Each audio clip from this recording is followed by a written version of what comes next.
Hello and welcome back to the Peak Endurance Podcast. I am your host, Isabel Tate, and next to me is the sub-host. The sub-host, Ron Tate. Just ensuring you know your position in the pecking order. I do. Been drummed into me. Oh, don't. People believe that shit. You know what I mean? They do. Yeah, well. Oh. I believe it for a reason. Oh. Anyway, this is the Peak Endurance Podcast. Yep. And we're here another week. We're back. And shout out to Sarah. She said we're the only podcast she listens to. So thanks, Sarah. Isn't that lovely? I told you that the other day. That's we're her podcast besties. Yeah, that's I guess something to boast about. It is. Although well, she said she finds all the other ones boring. So clearly we are not boring. Clearly. And also shout out to Sue. Yes, Sue, who we saw on the run on Saturday. We happened to see on our run who was as wet and bedraggled as we were. Yes, which we will go into. But shout out to Sue, who said, "Oh, your podcast," or something along those lines. Something along those lines. I don't know. My ears were so wet, I couldn't hear anything. No, I couldn't hear for the shivering. Yes, that was pretty much it, wasn't it? All righty. So, yes, but you know what? I would love to give a shout out to someone who actually writes a review. I would love to do that. Yes. You know, it's great to hear people saying that they love the pod, but it'd be even greater if we got some 5-star. I mean, that's what I would give us. You give us as many stars as you want. I'd say 5. You give us as many as you want, so long as it's 5. Yeah. Maybe give us a review. You know, it's free. It doesn't cost you anything to do it. You don't have to sign up or log into anything. You just got to be logged into your podcast, your preferred podcast platform, the Triple P. Wherever you cast your pods. Yes. So, you know, and then just, you know, give us a review. It really does help. Leave it on. Well, it does. Surely people understand that. It does. I was going to say believe it or not, but I'm pretty sure people would believe it. Anyway, so yes, on the weekend it was my birthday, so we did the 54 kilometers. 54 for 54. Yes, even though we really only done training for 25. It was the longest run we've done for me, before I went to Canada. You've done longer runs than me. Yeah, but nowhere near as long as 54 Ks. No, but you've done more running than I had. I've done a couple of runs into the high 20s. Yeah, and I did one run 26 Ks, but once again, that was, you know, but yeah, anyway, I really only did one, whereas you did a few. Yeah. So we really weren't, you know, but the thing is, certainly I've been running for so long now that, you know, it's all just there. And I keep the Ks. We both, even though we may not have done as much training as normal, we keep the Ks ticking over at maintenance level so that then you can bust out a 54K. Yeah. I wouldn't advise for other people who haven't done more than about 25 Ks to just bust out a 54K, but our bodies were at maintenance, you know, so it was you know, it was not taxing for us because we have the kilometers in our legs already. Yeah. Don't do it. Don't do this at home if you haven't been training. That's right. So we chose the worst day of the entire freaking year. Oh, jeez. Oh my God. Now I don't want to spend too long talking about this, although we could, because my subject is going to take a long time. But seriously, if it wasn't raining, it was hailing painfully. It was blowing a freezing gale. And on the odd occasion, a bit of sun would poke its head out and I'd go, oh, I think it stopped raining. And you'd be like, no. Yeah, no, we started off the run running through the hills, the Dandenongs. Yeah. And it rained fairly consistently the whole time between here and, you know, Olinda, which is the town at the top of the hill. Culminating in hail as we were getting close to Olinda. And we thought there would be just hail for the mountains, you know, or maybe when I say we, I mean me. Yeah. But it was hailing the hardest in the suburbs. That's right. We had to take refuge in a petrol station. We'd got through, you know, we were 45 kilometres into the run. There was bright blue skies. It was really lovely. And then all of a sudden the wind picked up. Yes. It was really strong and really cold, and next thing you know, the hail came. Oh my God. And And it was hitting us so hard. in the face. I was like putting my hands up going, we have to fight people. So we ran into a service station that we happened to be going past and took refuge in there until the hail passed. Yeah, I mean, it was crazy. Yeah. And then the sun came out. Yeah, and then we finished the last 4 or 5 Ks in the sunshine again. And you know, as I said, the run, as I said on social media, the run was kind of an analogy for my life. It started with rain. It didn't start too good, but then, you know, I nearly died when I was born. So, you know, that was my 3 weeks in intensive care. And then it got better, but you know, there was still a lot of hail and a lot of shit weather. Because, you know, we all have challenges in our life. And I've had quite a few. And then, of course, I met you in the last 4K of my run, the last 4 years of my life was sunshine. We didn't refer to it as the last 4 Ks. We referred to it as the last 4 years of the run. And it was sunshine. Sunshine. That's right. Yes. So there was on and off. You know, there was a bit of sunshine here and there in the other parts of the run, just like my life. But you know, it was predominantly rain and hail, just like my life. So yeah, it's good to know that it finished on sunshine. Where I actually said, "Oh, I'm almost sweating." Yeah, it was. For the first time in a 54K run, I almost sweated. It was so cold that at one stage, Isabel, for most of, probably the over 20 Ks I ran without your jacket. Yeah, Isabel was wearing her rain jacket and mine. I just got so cold. I said to Ron, I'm so cold. Like I was at the point where I was getting a little bit frantic in my head. Like I can't, you know, that feeling inside you where you're like, I just can't cope with being this cold. I don't cope well with being cold. Like my bones get cold. It was like at the Selkirk's run, you know, once I get that cold, I can't recover. Yeah. And I could feel myself getting there. So I had another jacket, you know, a windbreaker, which I wanted to put under the rain jacket. But I said to Ron, to put that on, I've got to take off this raincoat, take off my pack, then put it on. I said, I'm too cold to take all that stuff off. You know, and he goes, well, just put, and his rain jacket, he wasn't wearing it. It was just in his bag. He goes, well, you wear mine. I'm like, oh, and what was good, it was way too long for me. So it hung over my hands because, of course, even though I had windbreaker gloves on, because they were wet, the wind, it wasn't breaking any wind. So the jacket, Ron's long sleeves kept my hand, stopped the wind blowing on my wet gloves. So that warmed them up a bit. So, honestly, I mean, you know, in general, 7 degrees, I can wear a singlet, but when I get wet and cold. It was very comical watching us trying to open up our. Oh my God. And you know, packs and trying to get food out. It was just. Trying to undo zips and, you know, we couldn't make our fingers work. They were just so cold. No. But we stopped at a bakery in Mount Evelyn and Ron got a pie. I got a sausage roll. It wasn't the world's. I do like a sausage roll, but it was not the world's best. And we had a little cupcake for my birthday and a coffee. Normally we get a Coke. Yeah, normally we get a Coke. But we didn't want a Coke. No, nice hot black coffee. Yeah, just to warm the insides up a bit. Warm the cockles of our hearts.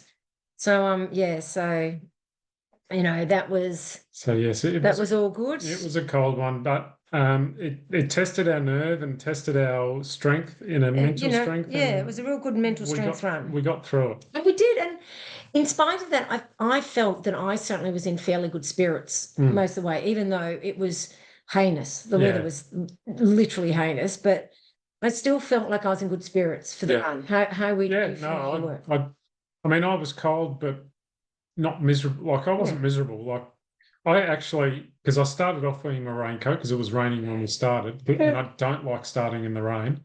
So I started off, but within 2 Ks, I'd taken it off. Yeah. And I didn't put it back on again. I got quite, I got completely wet. Yeah. But I, and I kept saying to him, do you want your jacket back? But, But other than skin cold, like because the wind was cold, I didn't get bone cold. Like I didn't get cold, to the point where I was shivering and. Yeah, I mean, that night in bed, I was still cold. Yeah. Like with the Selkirk's run, the next day I was still cold kind of thing. That's how I get. But, we had a hot bath when we got back and that certainly helped. But even bath, I was cold, I was cold in the bath. Yeah. Even though you made it a hot bath, I was cold. It was ridiculous. So, but that's just the way I roll, which is really quite annoying. So anyway, so that was that run. And then the next day we just did like a seven a bit K run, and we went and did a bit of a core workout at the gym. Yep. And I had wanted to go bouldering for my birthday, but Ron said he wasn't quite up for it. No, I was pretty shattered. Yeah, so we went and saw Deadpool and Wolverine. Yeah. Mixed reviews. Mixed reviews, because yes, there were lots of funny one-liners. No, there was not a story. So the funny one-liners were trying to be the glue that held the idea of a movie together. I mean, I spoke to my daughter about it, and she goes, well, you've got to kind of know the Marvel universe. And I'm like, I don't know the Marvel universe. So, No, I mean, Ryan Reynolds was at his best. He's awesome. Very funny, great, line delivery. And, hilarious. Yeah, very funny. Yeah. But yeah, as far as storylines go, it wasn't the greatest. And it was a freaking long movie, over like 2.5 hours. And I am not good. I was getting twitchy legs and wriggling and writhing, wasn't I? Was I annoying you? Oh, no, you weren't annoying me, but I was annoying me. You're wriggly best. I wasn't my wriggly best. And it was it's so annoying. I wanted to get up and pace like I normally would if I was at home watching television, but I knew at a cinema I probably shouldn't do that because it might be annoying to the other patrons. But yeah, my legs were a bit wriggly. Yeah. It was such a long time. And then we went to Miss Piggy. Pickle, not Miss Piggy. No, that was what we were. I was Miss Piggy, where we had a nice Greek feast, which was we had quite a feast. Yes, and I couldn't sleep well that night because of my garlic mayo. I was literally all like, "Oh, my life tastes horrible." Blah. And so I felt the next day like I had a hangover just from garlic. So that was our weekend, which was an absolute thrill fest for everyone to listen to. Very, very tiring. But by Sunday, one of reasons why I couldn't face bouldering was I was just tired. Yeah. And it's not just tiring from the running, it's tiring from the cold. Yeah. Like, although you say, oh no, I was fine, your body is still battling that cold. Yeah. Your body was experiencing the same cold as me. That's right. I mean, I guess one of the reasons why I don't get so cold is my body is good at staying warm. Yeah, but that means it's working bloody hard. Yeah, that's right. Yeah. So, of course, it's bloody tiring. Yeah. So, hence the Greek feast. Yeah, that's right. Yep. Now, speaking of food, yes. Watch that segue. That was fantastic. As runners, we often focus on mileage, pace, training plans, and all that sort of stuff. But as I've spoken about before, the 3 pillars of ultra running is running, clearly, mindset, which we're not going to talk about right now, but we will at one point, and nutrition. And a lot of people forget about focusing on how important nutrition is. And they may perhaps focus on eating in their runs, but they forget that their day-to-day nutrition has a huge effect on your running. Like what you eat after you run, before you run, on your rest days. I did put a post up the other day that you've got to eat on your rest days. A lot of people go, tailor your food to what you do that day. Okay, so Sunday we only did 7.5K. So should we have eaten for that 7.5K?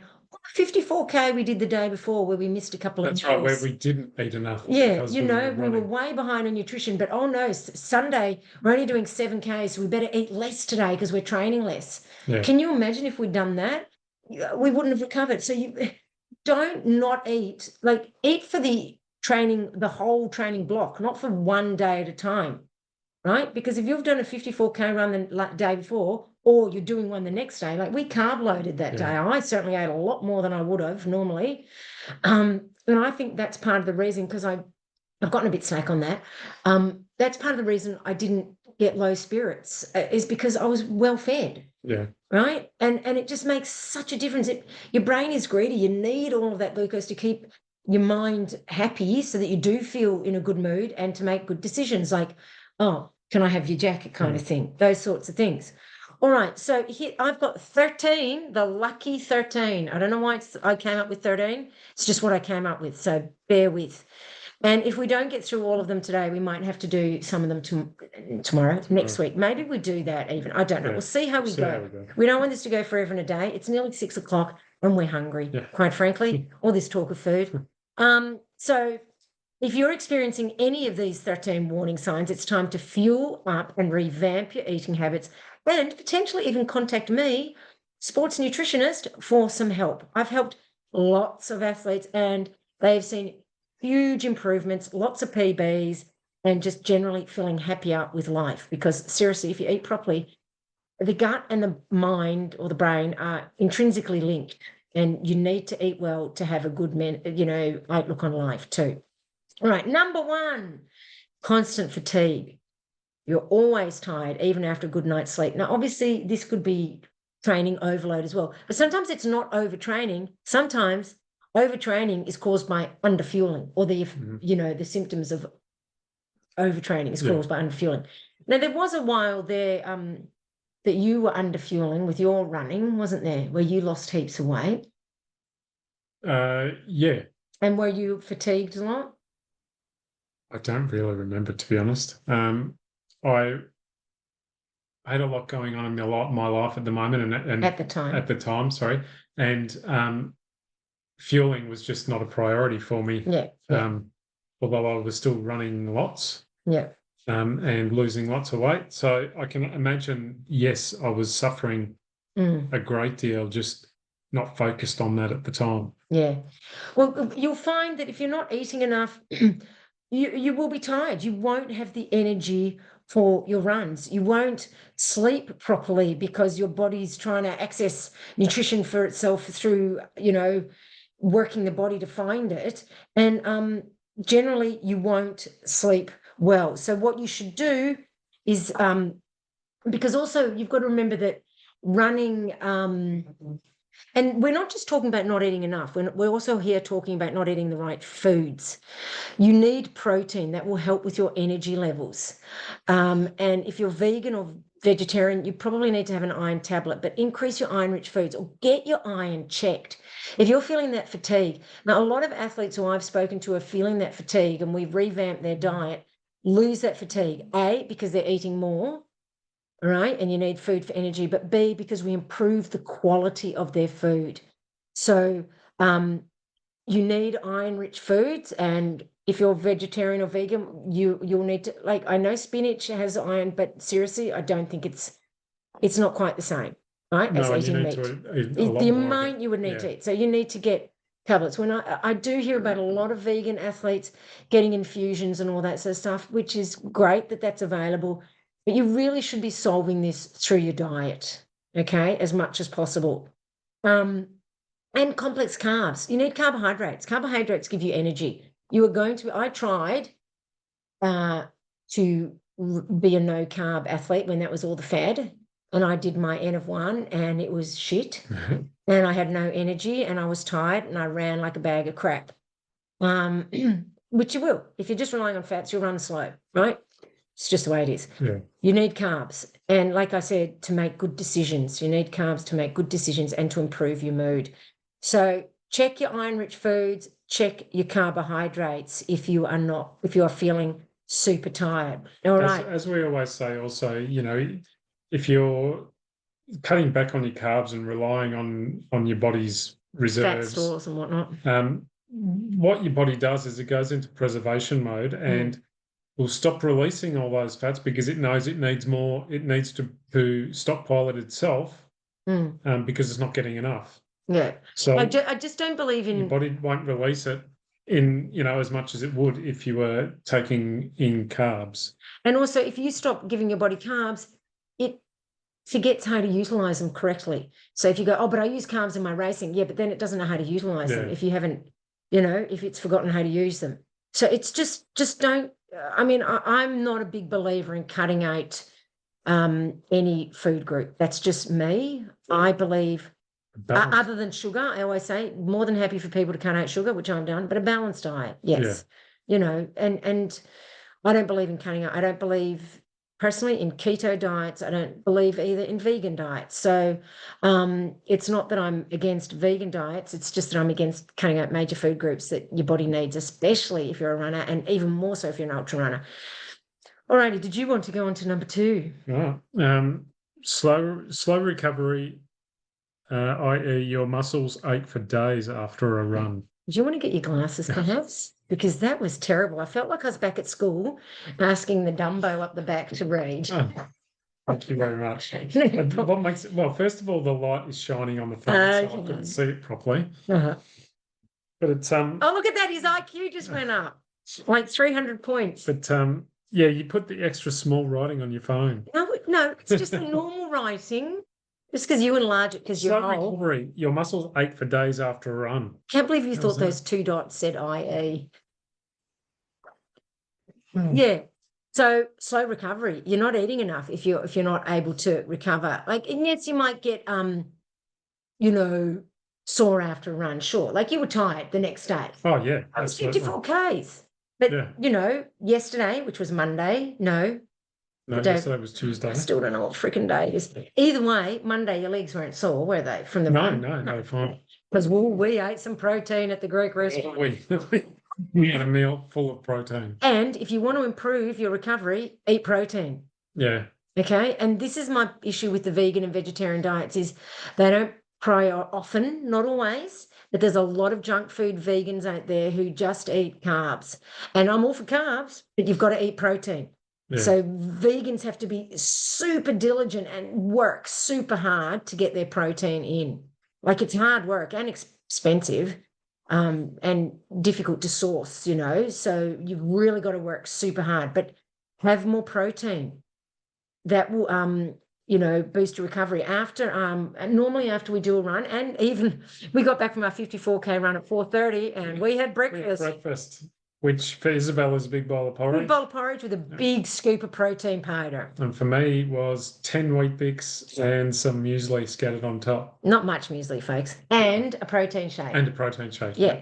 Because I've drummed that into him because he used to just have carbs, but now he has protein. Yeah.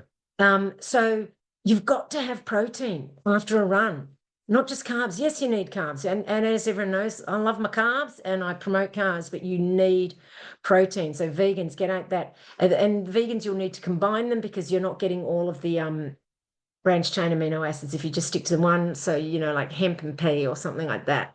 Right. So seriously, boost your protein if you are not recovering well. That means you need more protein in your diet. All right. Number 3. I think we're going to have to do this over 2 podcasts. Yeah, I think so. Frequent injuries. If you were sidelined more often than you would like, make sure, firstly, protein, I say. Make sure you're getting calcium in your diet. Now, I'm not big on calcium tablets. The research that I've done and even the nutrition course I did, they said don't tell your clients to take calcium because it actually calcifies things within the body, right? So get calcium through natural sources. Salmon with the bones, sardines, dairy products, although that's, you know, I mean, debatable. If you're a vegan, then that's not an option. Yeah, I know, but you can get... Because believe it or not, almond milk is not dairy. No. And it's barely almond. It's mainly water. Yeah. And make sure you're taking vitamin D because you need vitamin D to help with the absorption of calcium. And calcium, pardon me, which is why salmon and sardines is good, is it needs fatty stuff to absorb the calcium, which is why low-fat milk is a crock of shit. You're not going to absorb the calcium with no fat. You need the fat to absorb the calcium. Fat is good for you. And can I just say, high-fat milk is 4%. 4% fat. That's not high fat. Yeah, and what's low fat? Low fat is 2% or 1%. 1%. So it's not, you know. But the 1%, you need the 4% to digest the calcium, and 1% tastes like ass. So don't eat it, drink it, whatever. All right. So if you're getting injured a lot, I honestly believe you are not having enough protein because you need the protein to repair your tendons, your ligaments, and to repair your muscles, you know, and that's the same with the aches and pains, you see. Protein is super important. You should be having about 1.7 grams per kilogram of body weight. Now, don't worry about writing all of this down, folks. I have a download, which I was going to promote at this time, but I won't put it out till after the second pod, so I don't want people getting ahead of us. Yeah. Because we're literally only going to do 6 tonight. Yeah. Okay, I have got an ebook, not just a sheet, but an ebook with all advice on nutrition. Okay, so stay tuned and I will spill the tea on how you can get it later. What are we up to? Number 4. Plateauing performance. Your times aren't improving despite consistent training. I was going to say, was that constant or consistent? As long as it's not constipation training, that's the main thing. Consistent training. Now, that generally means that you're not eating enough. Now, there was a time there where I was trying to be a certain weight, shall we say, which was far too late for me, clearly. And I was, underweight, essentially. And I literally had no energy for my runs, and I was running so slow, and it was such a drag, and it was so horrible. So I had to up my food, right? Because I wanted to get to this racing weight and that sort of stuff, because I thought, but there comes a point where, sure, racing weight might be the ideal weight to be, but if you run like crap because you're underweight, then it's not the ideal weight. Yeah. You're better off to be a little bit heavier and actually have the energy to run than be lighter and not do well. And remember, we're not talking, 10 to 15 kilos heavier. No. It's a, It was like, for me, it was like 3 kilos or something I needed to put back on, right? Yeah. Potentially more. But, and I've put even a little bit more on since then. But no one would look at me and say I'm fat. No. So I was underweight. Like I was probably, 8 kilos less than they, which is ridiculous. And we don't have any scales in the house. No, anymore, I ended up throwing them out because it was doing my head in. We don't deal in that. We don't deal in, specific weights. No. Obviously, if you're feeling good and you feel that you look all right. And I base it on my clothes still fit. Yeah. Because I don't want to have to buy a whole bunch of new clothes. I like my clothes. I like my Lulu. I'm not buying more. So, but what I find is when you stop obsessing about the scales, your diet actually, your hunger evens out. And you stop thinking, oh my God, I'm a good person because I'm my weight that I wanted to be, or oh, I'm a bad person because I'm over. And you lose all of that. Mm. And actually just listen to your hunger cues. Yeah. To be fair, though, I do kind of measure out my foods because my hunger cues are all right. It's my when do I stop eating cues that aren't so good, and I could overeat quite easily. So I do try to not be ridiculous. But that's just me. But also you measure food out because you're so you think a lot about your nutrition. Yeah. And what you need to eat to get to certain points within your nutrition. Yes, that's right. So I know how much protein I want to have, so I measure that. And the salad stuff, I don't really measure that because I do a little bit just to know that I'm not going crazy. But and also I just like to get ratios correct. Yeah, that's right. I mean, because I like how things taste in certain ratios. Yeah, that's right. So so if you're plateauing, if you're training your guts out and you're plateauing, you potentially need to up your calories. Of course, there could be other things going on.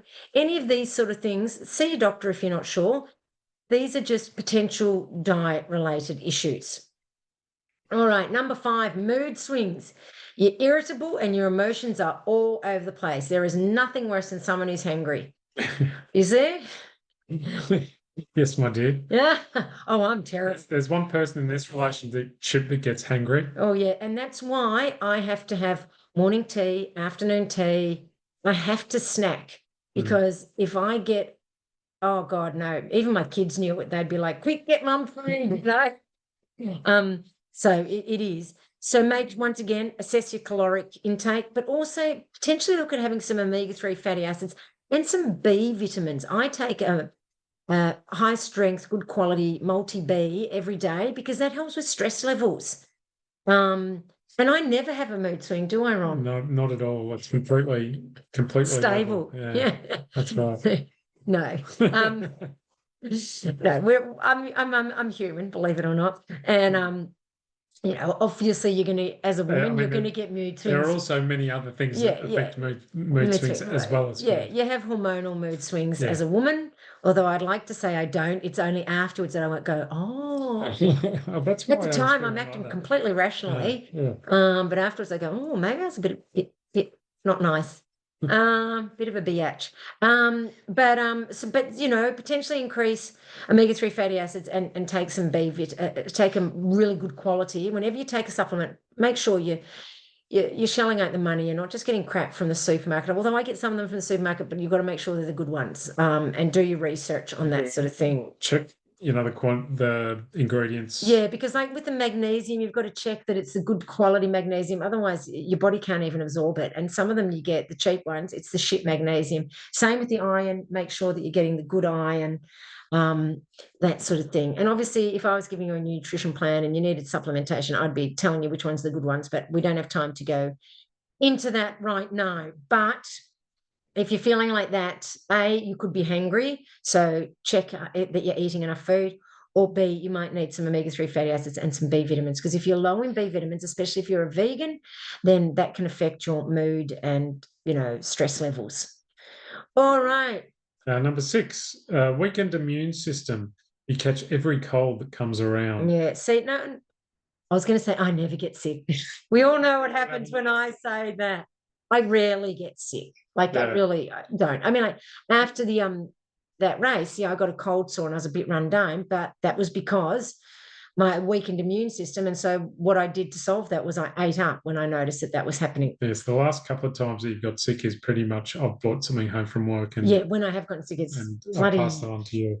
And his boss came into work sick the other day, and I said, if I get something, I'll be really angry at him. Tell him to stop coming into work. So he stopped coming. Yeah, but he's back now and still packing up a lung. Yeah.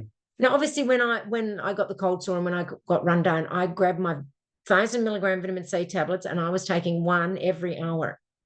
Right now, if you're sensitive if you've got a delicate constitution, close your ears. But I was taught by my mother to take 1,000 milligrams an hour of vitamin C until you got diarrhea. And that's when you've got enough vitamin C. Right? So that's always been my, what I do. For me, sadly, it's hard to tell when I've had enough. But I just keep taking vitamin C until I stop feeling crap. And feel, like I can feel when my immune system's dying, even just a little bit, right? So I can feel when it's back up again. You could add more fruits and vegetables, and everyone goes, I say to people, you're taking vitamin C. Oh, yeah, I'm eating oranges.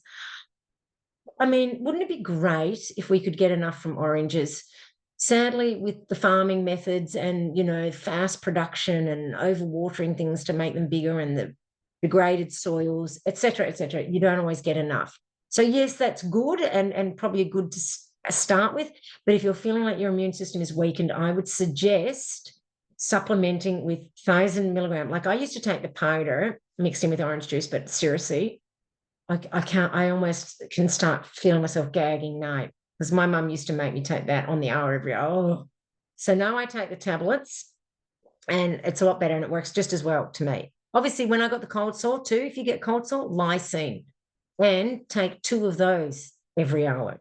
Okay, like you got to hit it on the head. But lots of vegetables. I'm a big believer in vegetables. And fruit. I can't eat fruit, but eat fruit. That will give you more vitamins, but don't expect that to necessarily be enough if your immune system is weakened.